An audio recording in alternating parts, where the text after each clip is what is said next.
Finally broke up with my boyfriend who tried using me for money and kept pushing me to take care of his daughter like she was mine.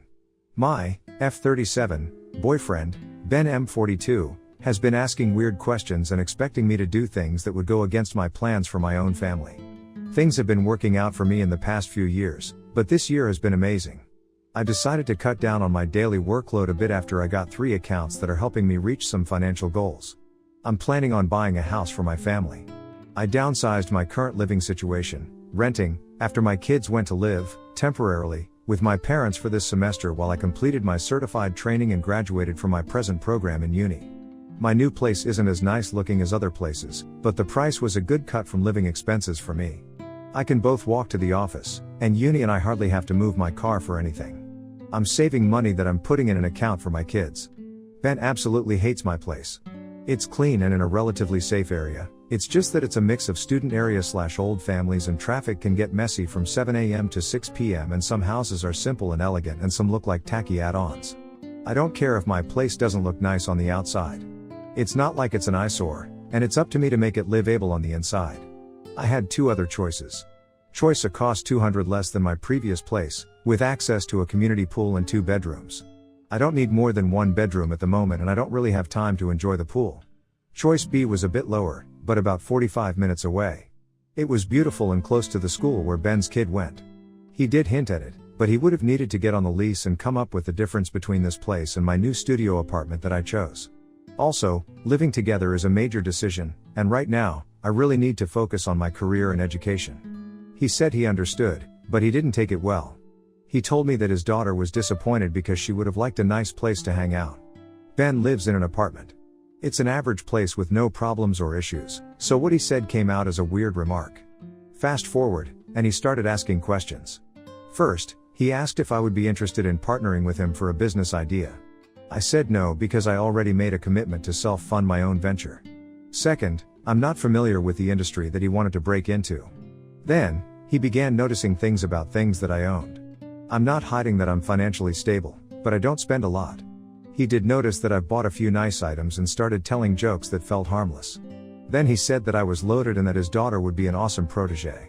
I stayed quiet, TBH, because I think he might have been offended, but there's no way in hell that I would allow entrance to what I've built to anyone other than my kids. Also, he said that I should treat his daughter as very special because I only had boys, and she's my chance to have a girl in the family, his words. Don't get me wrong, she's a good kid. I have never missed out on gifting her nice and thoughtful presents on her birthdays and the holidays, but his words created a sense of discomfort and disgust for me. It felt like reverse sexism, and I told him. She and I have a decent relationship, but there's no way that I will give her access to my money if that means to treat her as my own. I know this sounds very wrong, but it's how I feel. She's not the kind of kid who's a bully or nasty or anything, but she's not my child, and every time that he asks for things, I feel like he's trying to get me to take from my kids to give to her. It happened again when I gave her a short-term weekend job. The office cleaning lady wasn't available, so I hired his daughter for a Saturday cleaning. She did a good job, I paid her, and took her to the mall to get her some makeup that she wanted, and she came back next weekend. When he picked her up, he started joking that she would start from the bottom and rise to be top executive like any other kid at their family business. I didn't say anything because she was there, but I did approach him later on and mentioned it to him. I tried to be gentle, but it was important for us to at least discuss expectations. His initial reaction wasn't what I expected. To be fair, I think he got nervous or embarrassed, but I didn't like his reaction. So he said something about me potentially putting her in my will. I'd like to clarify that he laughed, so I think it was a joke, but I also think that he wouldn't have clarified if I'd gone along. I simply stayed quiet and told him that I cared about his daughter, but it isn't fair to create any expectations. I've worked so hard to give my kids a better future, and it's taken me over 10 years, and the fact that he only sees the results without taking my past and my ordeal into consideration feels disrespectful. I also mentioned how he wanted me to change my budget and plans for a different property while he knew that moving together isn't an option, and that he stayed silent when I mentioned he would have needed to pay the difference on the lease. Also, I mentioned that I would not make unnecessary sacrifices. Nothing else was said. He stormed out of my car and, this is why I feel like the asshole here, started walking with his hand in his pocket and a weak smirk. I had to drive slowly next to him to convince him to get back inside the car because I hate Dr. David Banner scenes. He looked like a kicked puppy. After I dropped him off, he has been sending me texts about being disconnected from what a blended family actually is, showing that I think his daughter is inferior, being a hypocrite, and bullying. This has disturbed my inner peace because I'm just defending whatever legacy I have built, and having to do it against my partner just doesn't feel right. We talked about it, and he apologized, and I did the same in case I was too harsh. He said we could find some middle ground, and I was open to it. When he talked about helping him create a business for his daughter, I began to get angry because, again, it would be sweat equity for me. I declined because I did all the sweating I had to, but it was for me, and what he's asking just isn't fair. It's a responsibility, and I truly like to do things appropriately. I don't want to say yes and do it half-ass, and I don't want to work for free. I also don't want to mix anything between business and pleasure because it's my network, and my contacts, and again, it could go very nice and well or it could be a shit show, and I don't want that. I'm also concerned that he will ramp up and keep asking and asking for things. He said that if I don't help, he will feel like we will never build anything together. I said he needed to hire a consultant, but he stayed quiet, so I told him that he shouldn't place the responsibility of his present situation on me. He said that I'm probably blinded by my success, but that one day, I'll wake up single and lonely. I asked if he was threatening to leave me, and he said I'm not acting like a helpful partner. I asked for a break, and he freaked out. I'm just trying to keep my mental health in check because his constant asking and jokes have made me anxious. Also, I'm very angry and thinking that he just wants a handout. I texted him this morning asking to talk. I want to break up. He said he hopes I'm not planning on dumping him because it would mean that I just tricked him into a break. He posted something about his own mental health today. Ida for deciding to end things? We haven't talked yet, but that's my intention. I don't see his kid as inferior at all. I just want to keep my money out of it. Edit, to the judgmental people calling me names for letting my kids live with my parents for this semester only, please enlighten me. Would it be a great option to reject a good opportunity and finish my education to gain your approval? Right, because not doing my best to give them a good financial start in life is a better option. Also, where did you get that I'm an absent mother? Did I say that I don't see them or spend time with them? To those who offer advice, thank you. To those who disagree but jump to mothers should not do what they can to secure their kids' financial future and stay poor but at home, thanks. Update, we formally broke up today, and he made it very difficult to focus on our conversation. He interrupted me every 5 seconds and was in denial for almost half of it. I asked to meet at a small restaurant, public place strategy, to avoid any type of drama. I tried to be respectful but definitely wanted to bring up my uneasiness and feelings about his behavior. He tried to brush it off at first, but when I insisted, he evaded the subject.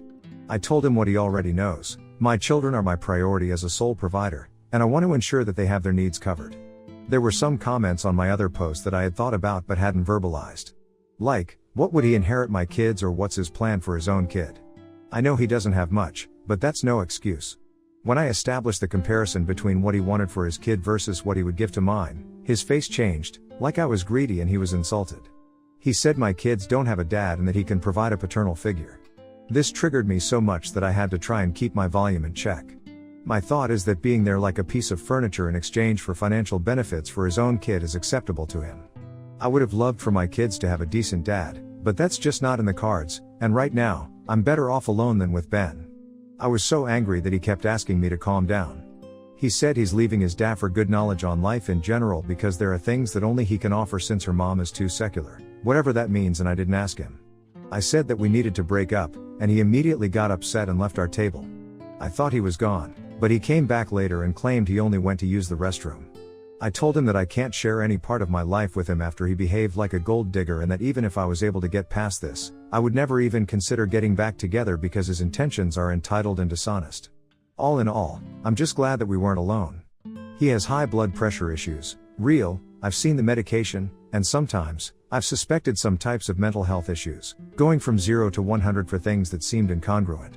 He said he was truly sorry if he offended me and said that he felt tricked and betrayed. That breaks are meant for introspection and to seek improvement and not to abandon a relationship. That my actions will have an impact on his daughter because she really likes me. I offered to have a last call/text with her if he agreed, but his answer was no. Fuck you, you don't get to say anything to her.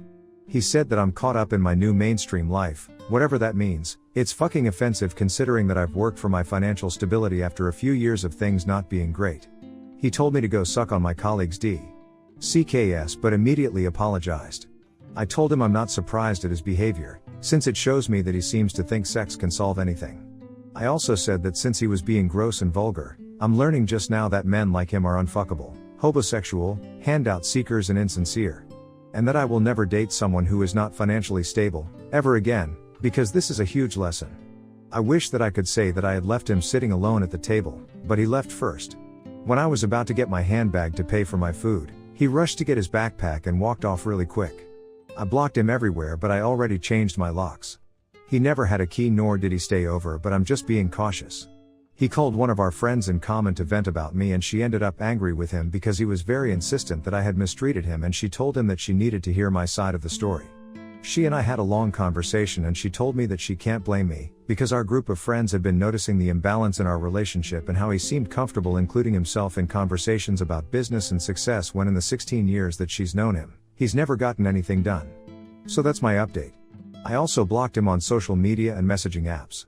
Next story. Raised my late husband's kids for 5 years while he battled addiction. Now after his death their jailed mother wants me to adopt them while his parents try to block me. This is sort of a long story, but I need to share because I'm feeling so overwhelmed. My husband died 1 week before Thanksgiving. We were, unofficially, separated at the time. We were not living together. I still loved him, but I had chosen to distance myself due to his drug addiction, in hopes that he would seek treatment and get clean. He was seeking help, but it was not enough and he overdosed. He had trouble with drugs when he was younger, like college age, but he got clean and I believe he stayed clean for many years. He had a girlfriend back then who also became addicted to drugs and they had 2 kids. Ultimately, he got clean, had a good job, had his life in order and was doing everything he was supposed to, and he was awarded custody of their 2 kids. I actually knew him back in elementary and middle school. We lost touch when we attended different high schools. We didn't meet again until after that first instance of addicted and recovery. He had been clean for a few years when we met. His kids were 5 and 3, and they're 10 and 8 now. Their mom had supervised visitation. I have no biological children of my own.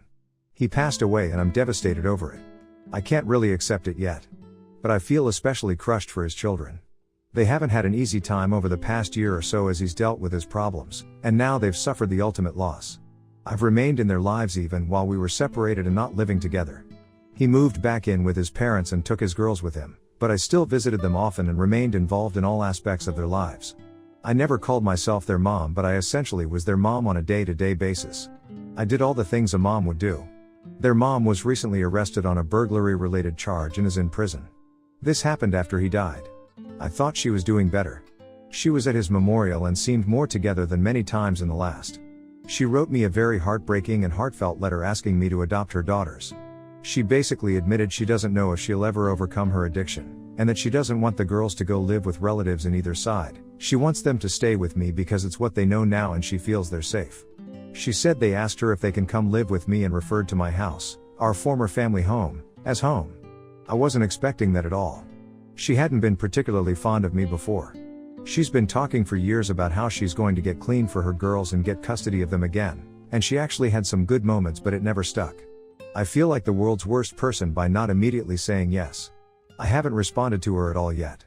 I feel like the world's most evil person not immediately saying yes. I love those girls. I've lived with them as essentially their mom for several years. I've worried about them every single day. Yet, why do I find myself thinking, do I really want to do this? I also don't even know if it'll be possible and or what kind of fight it'd be. I don't think his parents will agree so easily. I got along with his parents just fine, but they're big on family and they are absolutely destroyed by his death, so I can't imagine they'd let the girls go without a big fight. I can't help but wonder what kind of possibly lifelong mess I'd be getting myself into if I pursued this. Dealing with her, both sides of the girls' extended family, the trauma the girls will probably be dealing with forever because of their parents. I don't know that I'm strong enough to handle it all and it makes me feel like a horrible human being. Update, March 30th, 2025. My husband died from a drug overdose in November 2024. He had drug issues when he was in his late teens/early 20s, got clean, and remained clean for many years.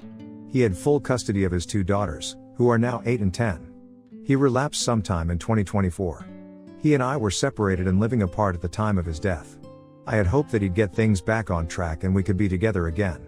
The mother of his daughters is also a drug addict. She never managed to get and stay clean for any significant stretches. She's been arrested multiple times. She was at his memorial service and seemed to be in good shape, for her, but she was arrested soon after that. She's still in jail now. When she first entered jail this last time, she wrote me a letter telling me she wanted me to adopt her daughters. They'd been living with my husband's parents, but had asked me several times about when they'd be able to go home to what had been our family home. I was basically their mom.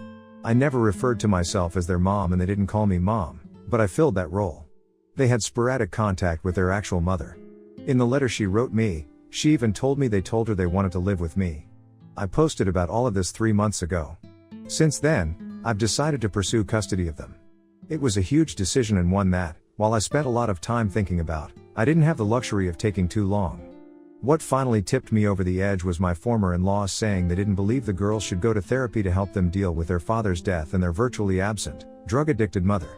It was shocking, because what person in their right mind wouldn't think these girls should have all of the help they can get? At the same time, it wasn't surprising coming from them. They lived in denial of their son's problems too. They were the biggest enablers I ever met as well.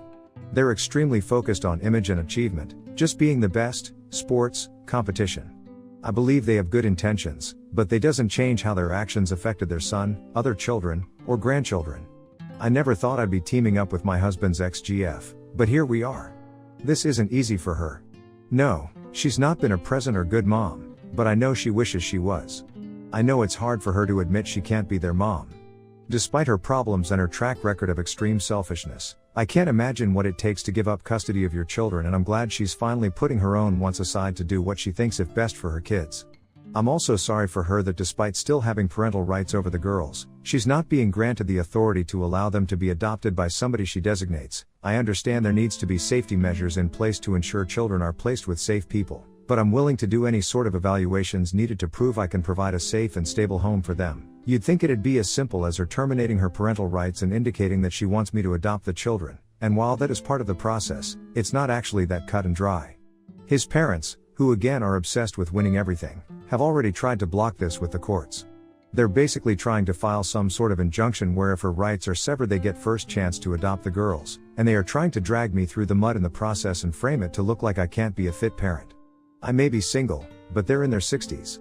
The girls love them but they don't want to live with them full time. Up until last summer, our home where they lived with me and their dad had been their home for almost as long as they could remember. I'm not wealthy. I support myself just fine, but I don't have reserves to fight this if they really want to take it that far. And the annoying thing is, I still get the sense that ultimately they're doing this just because they want to win, and they also have an obsession with family and their family name. I never expressed any intention of trying to sever the relationship between them and the girls. Even if I don't necessarily like or agree with certain things about them, I told them outright that I felt we all could and should be part of the girls' lives. The girls do love their grandparents and their aunts, my husband's sisters, neither of which has shown any interest in gaining custody of the girls. I think they need as many people who love and care about them in their lives, and that even includes their mother's family who I'd also grin and bear for their sake. I'm just so frustrated, and this isn't something that most people can easily relate to. I thankfully have many people who support me, even if they think I'm crazy for doing this at the same time. It's just that I suppose there's very little advice anyone can give me from experience.